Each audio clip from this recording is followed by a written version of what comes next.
This is the WaveBlaster 1, arguably the most iconic Yamaha ever made. If Yamaha do this with the jetblaster, they really could dominate and rule the roost for years to come. Guys, you know what to do. Hit the subscribe button. We're going to get into it. I've been showing a lot of love to the seadoo Spark and the theories there. Well, today is dedicated to all you Yami fans. Hit the subscribe button. Let's get into the video.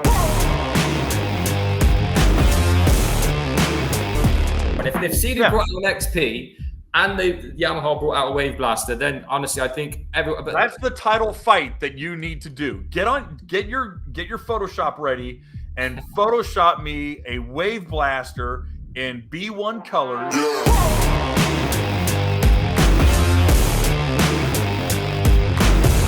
So guys, I've been making tons of seadoo Spark prediction videos and all the Yamaha fans come in the comments and say, Joe, what about the jetblaster? Yamaha have actually held up their end of the bargain. They've been listening to the audience and they've actually delivered us not one, not two, not three, but 4 variants. And I'm not going to talk too much about what the jetblaster is because I've made a dedicated reaction video. Watch that video there where I talk about what the jetblaster is. But today, I wanted to dangle the carrot and show all of you Yamaha fans, well, maybe there'll be 2 camps here. People that are really excited and some people that feel begrudged and a bit angry that I've even brought up the beloved B1. But where I'm going with this is I've spent tons of time theorizing around the seadoo Spark.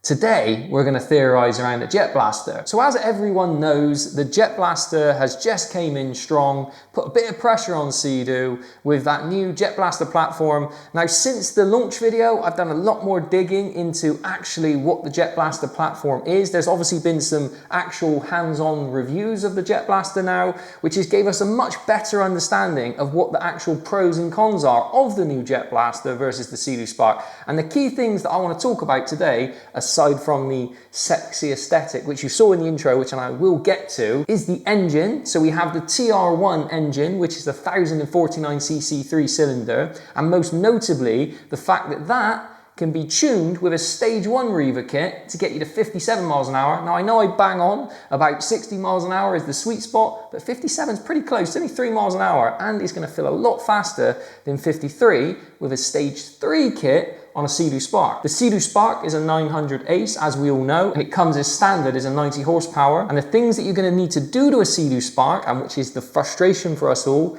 is you're gonna obviously need to do your tune, your 110 tune. You're gonna have to obviously do your impeller, your free flow exhaust, all of the bolt-on mods, and that's gonna yield you somewhere around 53 miles an hour on glass. That's gonna set you back around $1,400 in real English money, £1,200, and there's tons of places where you can do those modifications. Is that money well spent? When you think on the jetblaster side, most of the real world statistics at the moment are based on the previous iteration of the jetblaster, which is going to be the EX model. And why this is super exciting is we were seeing 57 miles an hour with a stage 3 kit, similar sort of bolt-on mods and obviously the tune from Riva. But now, and this is where it's mega, the new jetblaster is actually shorter, 6 inches shorter than the previous EX jetblaster variant. That makes it the most compact version of a WaveRunner we've seen in 20 years. So when people say it's unfair to take the blaster title, yes, it's not a B1, but Yamaha have actually listened and they've reduced the overall size from their previous iteration. So the frustration at the moment with seadoo is the stagnation is coming from a place that we had 2014 Spark, 2017 Tricks, and we only got a top deck facelift. Now, for everyone that's gonna come in on the comments, I'm trying to be impartial here, guys. I know with the new seadoo Spark, Kevin from the Watercraft Journal, which if you haven't watched, not to plug too much,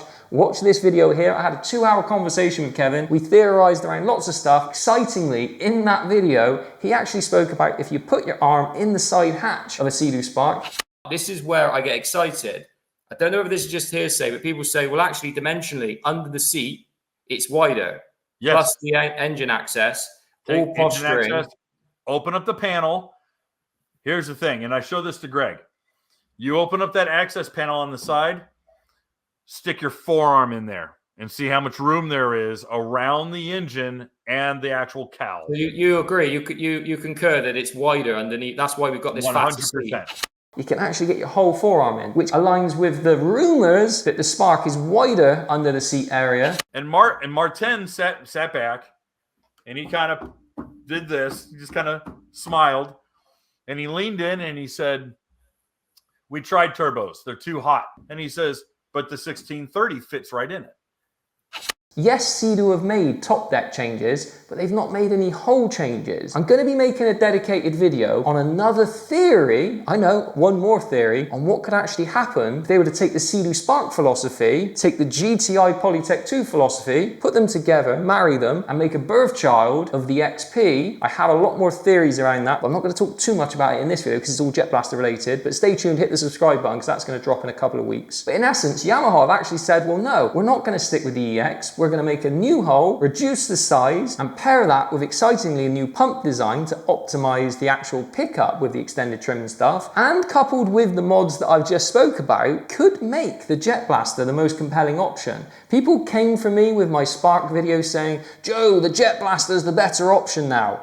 On paper, you would probably be correct because you can take a Jetblaster and you can modify it with said modifications to get somewhere near 60 miles an hour. Now the reality is we just don't know what's going on behind the scenes. And as much as I've theorized with there being an XP, which I truly believe will happen, we just don't know what Sea-Doo could drop in our lap. Now, if they drop in our lap a 1630 that supposedly fits into the Spark hull, then it's going to obviously make the 1000cc Yamaha look like a baby. But at the moment, whilst nothing is immediately on the horizon, because obviously 2025 we got sand, watch that video, it actually is the most compelling option. If you want to do anywhere near 60 miles an hour, the Jetblaster is going to give you all of the same characteristics, on paper that is, to the Spark, and is going to give you more top end. Is it exciting that you would have to buy a Jetblaster and then do mods to it to get it to that speed? Of course not. We want direct from manufacturer. But at the moment, until anything changes, that is the landscape of where the Jetblaster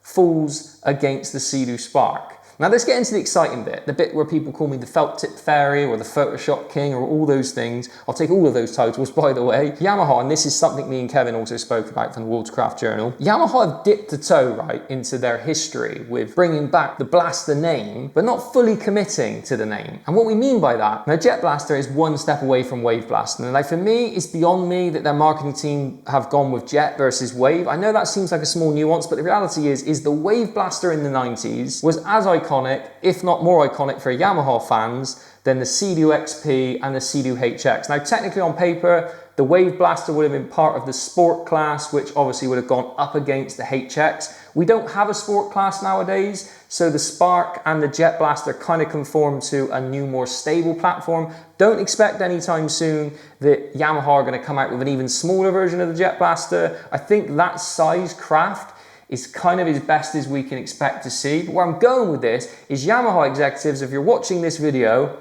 be committed, be brave, bring in the Wave Blaster name, drop the Jet. That could be problematic from a branding point of view. You don't really want to launch a brand new series and call it the Jet Blaster and the following years call it Wave Blaster. So what could likely happen is they make a variation. But as you can see here now on screen, I think they need to lean heavily back into their color palette from the 90s. If you think of the blur pool from the 90s, that was iconic. A lot of people love that. And if you didn't like the blur pool, you obviously had the red variation. I've got quite literal here with the graphics because I think if we look at the original Blaster that came in, they lent in to the graffiti style graphics. So they've already demonstrated that they're happy and willing to present us with this look and feel. I think what's happening at the moment, they're kind of scared to go full hog into calling it a Wave Blaster because they don't want to offend the OG fans of the Wave Blaster. The reality is time change, and as much as we could all die on the hill of our old beloved classics, we have to look for the best in class nowadays. Do we want to look back in 20 years and think, well, actually, there was nothing in this relative period? And I think the best way to promote growth is to say, yes, you're never going to be the original Blaster, but let's get something that's damn close in the current day. And a real easy way to do that is to lean into the color palette. I know Yamaha did a better job than Sea-Doo with bringing in some more punchy colors, but the Pro variant of the Blaster, still in my opinion, is quite pastified. It's got pastel colors, and for me, pastels always are too soft or too cuddly. We want punchy colors, we want red like this t-shirt, and to bring back the old colors would be a good nod to that. I think ultimately for 2026, if Yamaha were to eke out even more performance from that TR1 engine, it could be a real problem for Sea-Doo. Now, we don't know how Sea-Doo are going to react, but if this year is any indication of next year, to deliver such a nonchalant sand color and be so blasé about it. Even in their marketing material, they really just push the spark to the back of the pile. That to me doesn't seem reflective of a brand that understands they're under pressure. The history of Yamaha, Seadoo, if we chuck Kawasaki into the mix as well, Seadoo are typically always the leaders. I know Yamaha don't want to accept this, but the truth is Seadoo dropped the spark in 2014. Yamaha condemned it. It then took them at least 10 years to react. They've reacted very, very well now, but the truth is Yamaha follow and Seadoo typically lead. Wouldn't it be a flip of the script if for the first time Yamaha lead and Seadoo follow? Now I know that's quite unfair because Seadoo would still say, well, we introduced that specific playful craft using polypropylene and Polytech. Where I'm going with this is performance is going to drive the innovation in these skis. And if Seadoo don't react and give us a faster spark, then the reality is there for the taking for Jetblaster. Guys, I hope you liked this quick video just touching on how they could lean into their heritage, how the TR1 engine with some mods could actually get us near the sweet spot of what we all want with 60 miles an hour, and dangles the carrot for that Seadoo Spark video whereby I've got a new theory which is maybe even more compelling than using the Spark by taking Spark and GTI, marrying the two, and I have some really, really cool theories, practical theories, on what actually could be happening behind the scenes with a Polytech 2 style hole. I'm not going to say too much more. Guys, hit the subscribe button, and as always, if you landed on this channel, thank you for watching the video. I'm making a lot of these discussion style videos at the moment. The reality is I'm super passionate about promoting the change that we want in this lightweight playful category. I want to keep pushing the manufacturers, whether that's Yamaha, Seadoo, Kawasaki, Polaris, someone said the other day, to give us what we want. Lightweight playful skis with true performance. Anyone that's watching these videos, back the effort, because if we keep pushing these manufacturers, they've got to listen. Yamaha have listened last year, and that's fantastic they have. Now it's Seadoo's turn. And if you're getting fed up of me talking about new gen content, I am equally balancing that with two-stroke content, so don't stress. There's tons of footage coming on all the old stuff. So have a look around the channel. There's a lot on here, and I'm just trying to balance out keeping the classics alive, which is the motto of the channel, and trying to promote the change we want for the future, and you guys can help back the efforts. Drop me a comment with what you guys think, whether you're in the Blaster camp or in the Spark camp, and let's just hope for that faster spark to really heat up this war.